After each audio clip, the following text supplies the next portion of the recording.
Good morning, good morning, good morning, everyone. Hold on.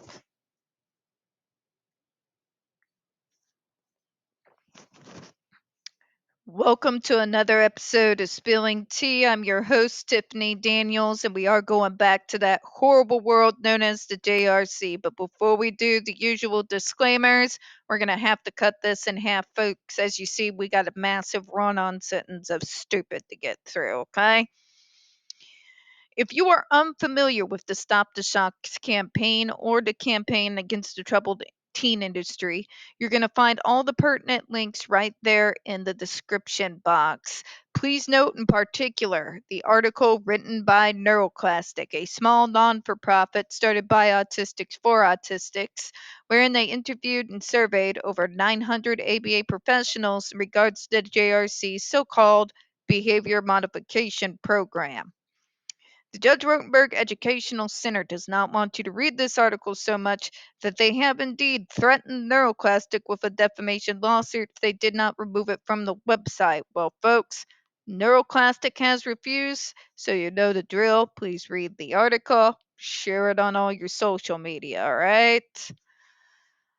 We also got included in there NeuroClastic's public statement regards to the defamation lawsuit threat, as well as a link to their GoFundMe. We are crowdfunding in case the JRC actually sees through with their threat.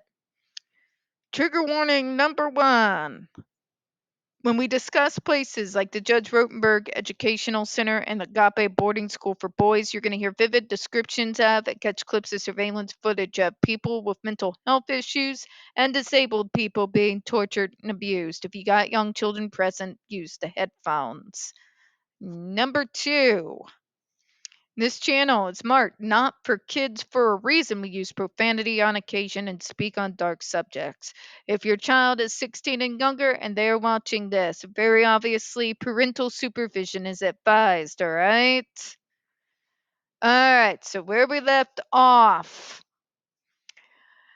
As we suggested above, we are not persuaded that because the FDA possesses the greater power to completely ban a medical device, it must have the lesser power to tailor a ban to only certain uses. Again, this is what the DC Circuit Court is not understanding. They are not trying to tailor anything. They are trying to ban the device outright. They're not saying that the GED device is banned for just the uses done at the JRC, but you can use it for anything else. Not what they're saying here. Let me explain it to you like your 5 DC Circuit Court judges. That device is only used in one place on Earth. It is only used for a very specific reason. They are saying that the device needs to be banned. They are using for their justification all the medical documents, testimonies, and medical evidence to back it up. Okay? They're not trying to tailor anything. They are providing evidence as to why the device needs to be banned. That's not tailoring, that's explaining. Let me say it again for the DC Circuit Court judges in the back. That is not tailoring, that is providing explanation. Okay? Tailoring and explanation are not the same things. Okay? Courts regularly recognize that a greater power does not imply the existence of a lesser power, especially when the exercise of that claimed lesser power uniquely offends some external constraint. States may hold elections for state judges, or they may not, but the First Amendment prohibits them from conducting elections under conditions of state imposed voter ignorance. Jesus Christ. Again, them throwing in things that are entirely unrelated. States can regulate dentists or allow them to participate in unregulated market, but they cannot permit dentists to anti-competitively self-regulate in defiance of the Sherman Act. But oddly, you're trying to say that the JRC can do that and self-regulate. Nobody should ever impose upon the great JRC. God.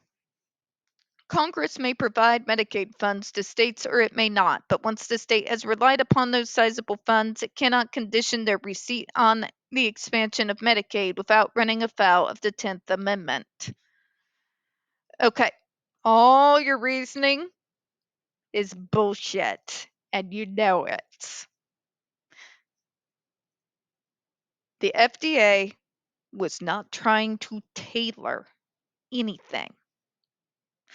They were trying to ban that device in its entirety. Because they wanted to ban that device in its entirety, they wanted to provide a detailed reason as to that ban. That is not tailoring, that is explaining. Okay? The FDA in no way, shape, or form at any point in time said that you can't use the GED for this, but you could use it for this. At no point anywhere in that 2020 decision, you can read the document on Autistic Hoya's archive. Did they say that they were trying to restrict the use of the GED only for this, but not for this? They want to ban the whole thing. Okay? By providing the evidence that they did, they were giving you the justifications as to why they were banning the device. This is all a big bad faith argument, and y'all know it, you corrupt bastards. But let's continue to read this nonsense, shall we? I thought we were done with this level of stupid when we finished with Matthew Israel's reasoning, but apparently not. As a final example, and the most relevant to this case, the Attorney General may ban all uses of certain controlled substances, but he cannot prohibit specific uses that states regard as legitimate medical practice. Oh my God. So, hey, doctors, if you want to prescribe crack cocaine to your patients to combat depression, if we use this logic and reasoning, the federal government cannot prohibit you for prescribing crack cocaine to your patients because you can't ban it if it has a specific medical use. Why am I using this argument? Because cocaine, heroin, meth, a lot of different things were used by doctors previously before they were banned as controlled substances. Cocaine, heroin, a whole lot of drugs were prescribed by medical doctors for medical purposes. They are now illegal for all and any uses. Okay? They're lying outright right here. In this case, too, no one disputes that Section 360 permits the FDA to ban a device completely, which is what they did, Karen. That's what they did. They banned the GED device entirely. There was no tailoring. But I know that you're going to use the SIBIS device as your argument, which falls on its face because it's its own separate device used in a far larger range than the GED ever has been. The FDA could even decline to approve a device in the first instance. And here's the thing that the DC Circuit Court doesn't seem to understand. So let me explain it to you all again. The current GED device, as it's being used right now, has been approved by no one. The FDA never approved the current GED in its current iteration at all. It approved of one device back in the 1990s. What they're using now is a completely different device from that first one that they approved of. But nobody's going to talk about that, are they? The problem is that once the FDA approves of a device and then tries to ban for specific uses, it defies the limitation that the Section 396 imposes. No, it doesn't, Karen. Here's the problem. The FDA never approved of the current GED device currently being used at the Judge Rotenberg Education Center. It is stated numerous times throughout the hearing documents as well as in the FDA final decision of 2020 that the current GED device as it exists now and is currently being used at the JRC has not been approved by the FDA at any point. It goes into great detail, matter of fact, about all the back and forth between the FDA and the JRC in regards to the device that it is using right now. It has not been approved.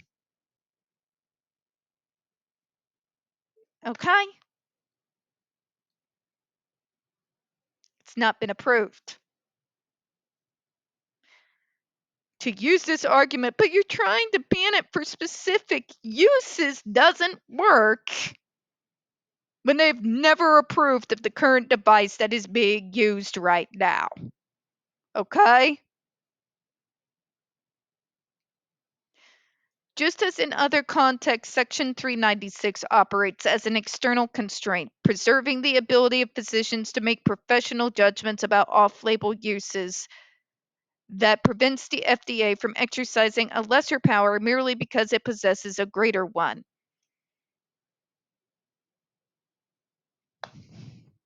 They're not trying to use a lesser power, DC. They're not trying to tailor the use of the item and ban it otherwise. Did you read the 2020 decision or not? Because I'm going to think you probably didn't. Because it clearly states multiple times that the current device as it exists now, as it is currently being used at the JRC, has not ever at any point been approved for use by the FDA. Okay? At any point. At all. Okay? Has not been approved. To try to turn it around and say, well, now they're trying to ban it after approving it is a lie. Because the device as it exists now has never been approved by the FDA. Excuse me. We're going to close on that, folks. We don't get very many views on this channel.